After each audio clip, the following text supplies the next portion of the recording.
There's a long line of fiction about young women or men who seek their fortune in some bigger city. Our guest is telling us a story in a different way through a podcast fiction set in the Boston area. It's called Red Line. We'd like to welcome the author, Gail Spilsbury. Thank you very much for being with us, Gail. Thank you. First of all, talk about what's going on here.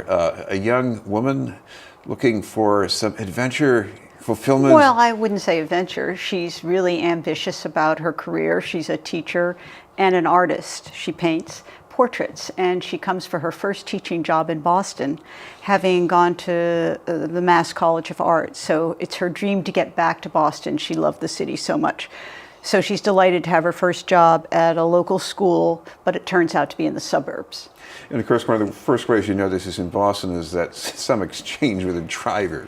Yes, she pulls in, she has Maryland plates, and she's all happy, but she's looking for the street to the school, and a Boston driver screams out the window, "Go back to where you came from," and says something else and honks and pulls around her. Yeah. Talk about why this young woman wanted to come to Boston, of all places. Well, probably for the same reason that many of us like Boston. It's a vibrant city, it's full of energy and intelligence, and it has the arts, and it has education and medicine. It's a thriving place. Now, you've written books before, I think, and now you're trying to tell this story through a podcast. First off, for people who have not tuned in this way before, what's the difference?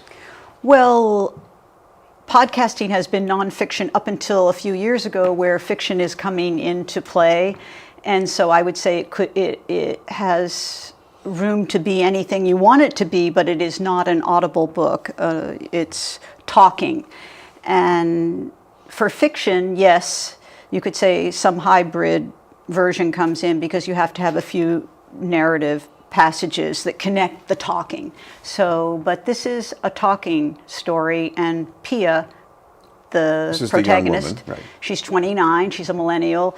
It's as if she's sitting like you and I are right here, talking and having coffee. It's casual, she is emotional, she's first person, and she tells her story to you.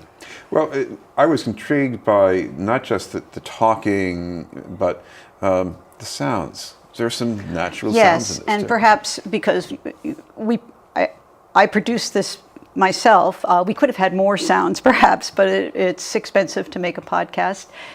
Most people do them themselves unless they get funding. Yes, we put in, it's called FX, I'm not sure what that stands for, but there can be a honking horn or a door slamming or wind blowing, some sound effects. We have the rumble of the red line as a sound effect.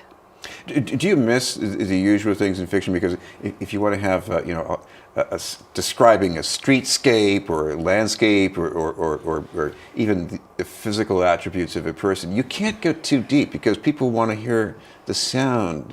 What does that mean? Well, I write fiction, and I also write screenplays. So in a way, a podcast was more on the screenplay side. It's a script, yet it does have prose in it.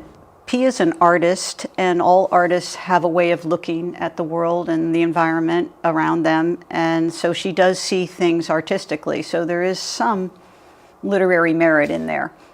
And I know that when she gets her first job, she meets a supervisor, not a very nice person, and she's really sizing her up in minute detail, I would say. She does. Yeah. She's an artist, and she's a portrait painter. So she sees people, and sometimes she sees people that she wants to paint because there's something in their face, and she likes backgrounds also. So she does size up this person. On the other hand, Lori, the boss, the dean of the school, will be a principal character.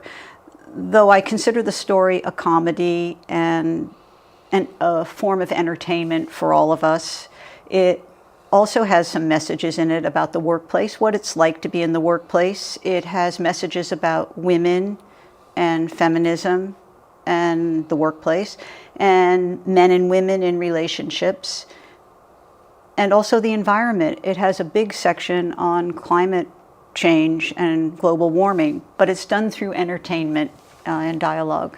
This is BNN News, and we're talking with the author of Red Line, Gail Spilsbury.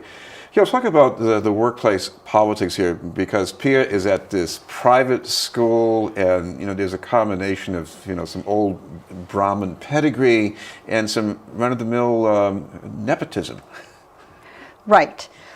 Well, yes. I think my main goal was to show a diverse world also, that schools and Boston are becoming more diverse places. The school is getting more diverse, but this one person perhaps isn't. In fact, when I mentioned there are other themes in the book, political correctness is one of the themes. It happens with Pia's boyfriend and with this dean, that some things are said that just aren't acceptable anymore in our world. So that comes out. But I think that it's universal that all of us have been in different workplaces where there's a boss, and the boss is a bully, or the boss is unpopular with the rest of the workplace, and I wanted to talk about that. Try to picture the way your audience would be tuning in. I was about to say your readers. Yeah, I know. We're not sitting in the chair. Sometimes I get carried away and make notes in books, and you can't do that with a podcast. So where do you see them? Well, I actually read on a podcast site recently that most people are on their computers. I thought they might be sitting in their car driving and put their iPhone on and listen because they had 20 minutes or a half an hour, but they're at their computers. So that's the place they're listening. So they might be sitting in a chair. Oh, they might be taking a walk. Or yes, they could be sitting in bed at night. I often take my iPad to bed at night just to read a little bit. And I'm a book reader and a book writer, but over this slow transition from the mid-2000s, yes, I use my iPad a little. Is this something that's also occurred to you when you're in contact with millennials, your friends or family members too, that they prefer this maybe? Well, I have 2 millennial sons, and one is a musician, and his iPhone is always in his hand. The other one less. I really love the millennials. I like to be around them all the time. I'm interested in their world and the social media, and how some of them, like my sons, grew up somewhat like I grew up, but it shifted in the 90s very strongly, and now their world is totally different. Well, I still remember how much I enjoyed audio narratives listening to FM radio, and I guess we can still do that with this podcast. Yes, too. Right? I'm a listener. I have FM radio on all day. I love it. So I think people do love to listen. That's why they have their iPhones and their earplugs. So you've got a launch that's coming up, and plus this is going to be on our brother or sister radio station, WBCA FM. We're really lucky about that. It's going to air starting in June on WBCA. On June 3rd is the launch with WBCA. May 2nd is the launch with iTunes, Google Play, Stitcher, and the website. The website, you can also just go to the website, redlinepodcast.com, and push the episode 1.